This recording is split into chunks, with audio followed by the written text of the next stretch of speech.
va résoudre, hein, si Abdajid m'a aidé, pour résoudre le problème des recommandations. Il faut de la distance et du temps pour les faire.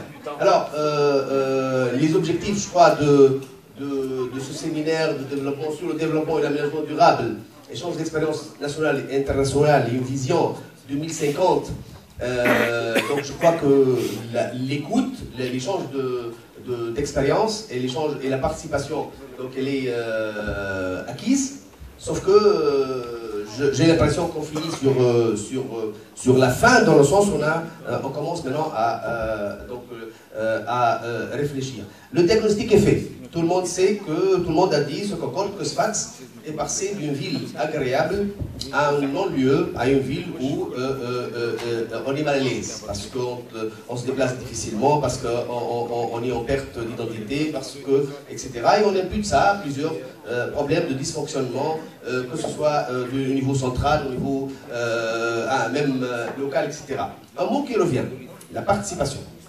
Mais la participation, pas seulement des citoyens, mais aussi des institutions professionnelles, lors des architectes, lors de l'association des urbanistes, etc. La participation doit être réelle, concrète.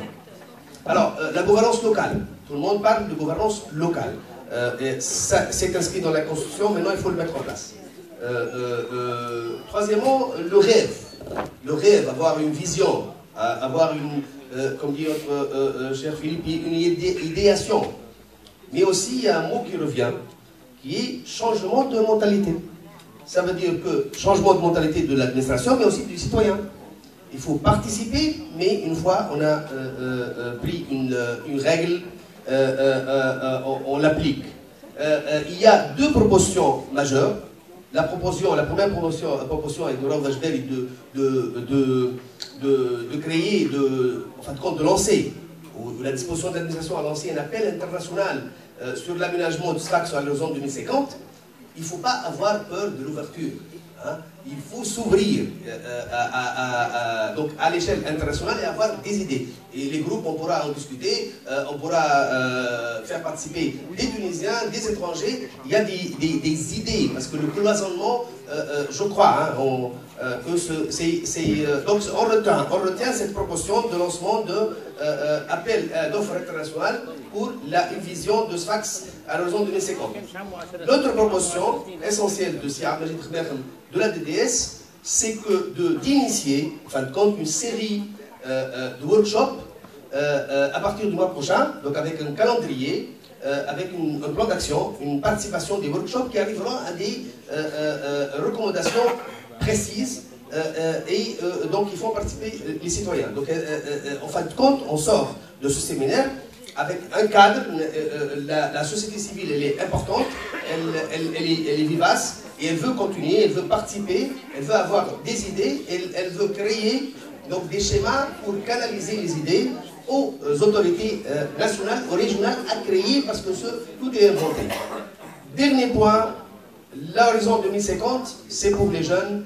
Donc les jeunes sont créatifs, ils ont une grande énergie, il faut les solliciter et certainement nous aurons une vision qui est peut-être pas la nôtre, la nôtre est peut-être nostalgique, mais la vision des jeunes, elle est très importante parce qu'ils savent exactement, je crois qu'ils savent perfectement ce qu'ils veulent. Deux points en synthèse, appel d'offres international pour la vision Sfax 2050 et une démarche de la DDS de Sfax avec un calendrier de workshops thématiques pour arriver à des recommandations précises sur les recommandations de ce séminaire. Donc on aura l'occasion d'avoir une distance et de rédiger une véritable synthèse avec la distance qu'il faut pour enfin, que j'espère aussi publier donc les actes de ce séminaire et ce sera un document qui pourra nous éclairer pour le futur. Voilà, donc c'est Abdajid. Donc j'aurais terminé. Je crois qu'il faut faire une synthèse générale et ne pas faire un rapport détaillé de résumé des interventions. Vous avez tous eu des interventions et les propositions pratiques c'est ça, c'est l'appel d'offres international 2050 et une série de workshops organisés par la DDS pour arriver, donc à partir du mois prochain, à partir du début de l'année, à des propositions qui canaliseront la participation des citoyens à une vision 2050 de SFAC qu'on espère agréable à vivre, compétitive, intelligente. Et peut-être qu'une personne qui l'a quitté depuis 35 ans comme moi, retrouverait une identité et la qualité de vie qu'on a perdue depuis les années 70. Alors permettez-moi quand même de finir sur un autre sujet, parce que ça c'est un sentiment, je suis sorti du sujet. C'est la deuxième fois en 2 ans que je passe une nuit dans un hôtel à Sfax. Et là, ça m'a fait une sensation bizarre. Et je me suis senti un peu étranger dans ma ville. Et ça m'a inspiré quelques mots. Je m'excuse pour nos amis étrangers parce que la poésie ne se traduit pas. كل غربة في البعاد تهون إلا الغربة في الأوطان تهين سفاقس قد بكتك العيون بين يديك فهاج الحنين وأنا فيك غريب رغم القرب ودمعي في بعدك معين ضاعت جنتي درست دياري راح الحبيب وجف المعين قد كان ذكرك في البعد وصلا وصار بعدك في القرب أنين. شكرا.